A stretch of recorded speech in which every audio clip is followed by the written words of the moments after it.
And I met her back in 2019 when I went back to New York from Army. Bouquet is a director based in Korea now. Can you introduce yourself?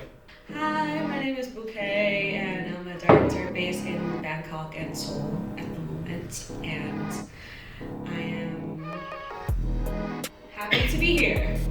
First question. This is my natural face, by the way. How long has it been since you came to Korea, and why did you decide to come to Korea? I remember it was like 2021, and I was talking to a couple of maybe two or three more Korean friends at that time, and I was like really depressed, and I was really sad that I cannot live in New York anymore, and I had no job, I had no work. I was a recent graduate from New York SVA, so nobody really knew me. I wanted to leave and go somewhere in Asia. And at that time, I was looking at Hong Kong, Japan, Taiwan, and Korea. But Japan was closed at that time, and I have more friends in Korea. And I think like our messages and other messages that I had really kind of pushed me to come here. You've been here for 4 years now. 4 years. How do you like it so far? What I can say out of all the countries I've lived in, which is like three, Korea is where I made the most friends, and I really love them. So therefore, I would say I'm doing really well in Korea.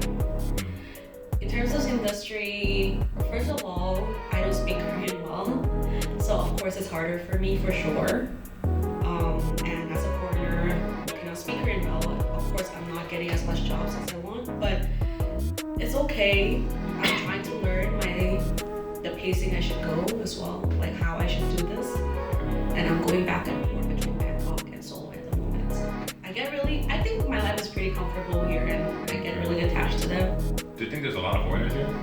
I think it's just like constantly growing the amount of foreigners coming here. I mean, definitely, it's like I would say there's certain places like Hyeongchon, Itaewon that remind me of the diversity, like New York. Okay. So you went to SVA for film, and then what made you want to start doing filmmaking? I was always a storyteller, even though even if it's not film, it would have been some form of storytelling. So I was really into manga and anime when I was young, and I wanted to be a manga artist. So I was looking at SVA because of their animation program and their cartooning program. At the time that I was submitting to SVA, I kind of made a rash, like irrational decision. It was irrational because my mom was really opposed to it. What the fuck do I know about cameras or films or anything like that? And yeah, I just switched because I just felt that I didn't want to sit in a studio for forever alone or with my assistants. I kind of want to be the main character of the set. I think it would have been fun. So I thought it would fit my personality more. Oh.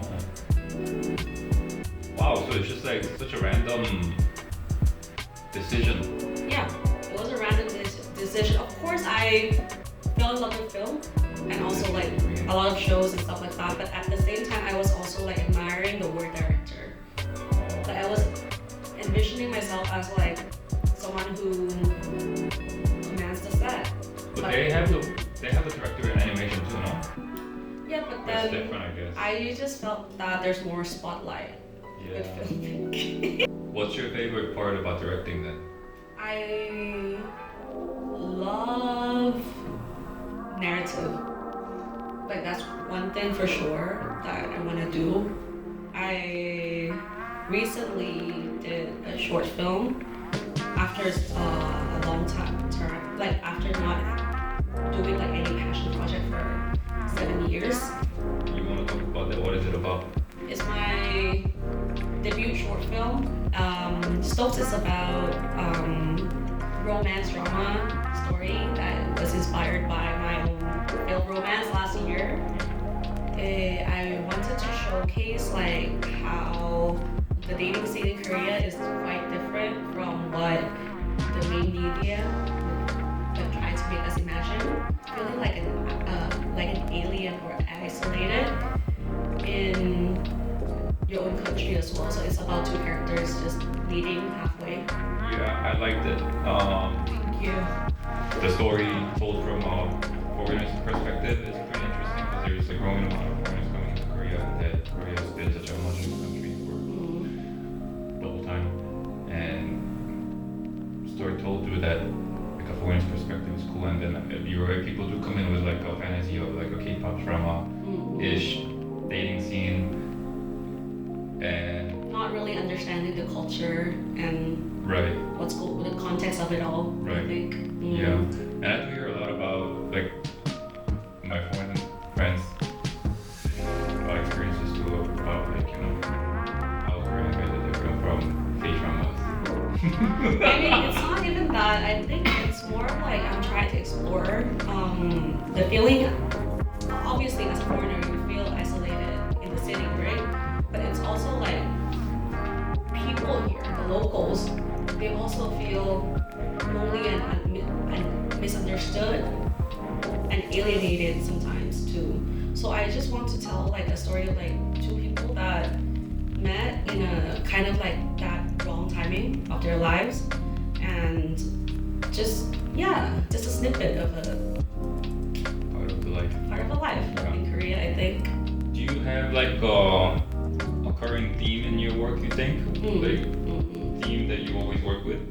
I tend to lean towards like alienation and isolation for sure. In all of my work, there's a lot of like loneliness and just feeling like an outcast, like a rebel even. Do you consider yourself as an outcast? I consider myself a little bit of an outcast. Okay, so in the films, the characters are probably like a amplified version of you. Either that or a more muted version, but it's always like something about the character that is like either in the wrong place, wrong time, or just their identity is against like what social expectation or norms they're confronting, something like that, I guess. Okay. I wanted to be kind of the unapologetic version of that, and I am like that in real life as well. But in film, I try to make it more relatable to people. Okay. After doing your film Stoked, you've been doing so many music videos. Do you have a favorite that you've worked on this year? I've been receiving a lot of love and support these past few months because I've been showcasing a lot of music videos that incorporates a lot of like AI techniques and VFX, crazy VFX, and at least, especially back home in Thailand, like we don't really do it yet, and I've been showcasing it and I've been receiving a lot of love for it. And recently I also got contacted by like a brand that I really want to work with for a long time because they saw what I did with those music videos, and they wanted me to write a story about a rebel that and like an outcast, something like that, in a cool city. So I think that's kind of like where I'm headed at the moment. Okay. Wow, sounds very exciting.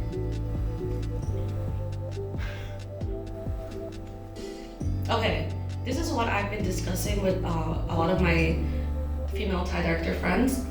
I think sometimes directors get picked from their work, but also who they are, their personality and everything.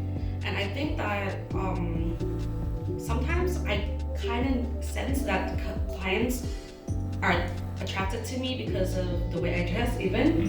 And they kind of like, okay, maybe if I hire this person, maximalist style director, my work is gonna look like her Instagram page or like her, her closet or something like that. So I think all my film expresses like at least a certain idea, a really strong idea even, something like that. Okay. And to like, also I think maximalism is very hard to kind of live by, like maintain. Like That's the, true. yeah, so I think it's like every day you wake up and you're like, today I am a maximalist. I decide to be a maximalist. I'm gonna live and show to the world that I'm gonna dress like this is who I am. And I think I do that with my work. Like everything is very intentional, very strong-minded. I love the maximalist jacket you're wearing today. Today is my minimal day. Today's my minimal day. Minsu did not let me put this into. Minsu did not let me know that we were gonna do an interview, so I don't dress like who I am today. For me, my theme is always about being in the moment, so nothing is ever planned. So it's like we decide. Yeah, to do it. you can tell from his shit. Okay, so what's your like end goal? Okay, I want to put this out there. Out in a very Powerful YouTube media. channel. I think everyone was born and raised and grew up in a different environment. Therefore, we all start from a different level. And you know, in life, it's what we make up of it, but also from the resources we initially had. Therefore, what I know my limits, I know my strengths, I know everything. And I'm not saying that in 10 years I'm gonna be like Petra Collins or, you know, any Ep.4 talented, like, you know, successful Hollywood people. But I might be. But what I want to say is that I know that I am a Thai girl who went to live in New York for a while and now decided to relocate in Seoul to make more films and more commercials and more music videos. And I think I am utilizing my resources at best right now. And because of that, I hope that I can become even more than who I am right now. I just hope that the resources that I made out of that I had and what I made out of it brings me to a place of content and this internal happiness. Finally. Okay. In 3 words, you have to express yourself. What would the 3 words be? 3 words. Really, you asked this to people? I don't know. I think I did, but I forget. 3 words to describe yourself. Resilient, I think. Persistent, I think. And stubborn. Yeah. Great. Well, thank you for your time. Thank you. I hope you get something out of this. And to the people back home watching this, we're all trying our best.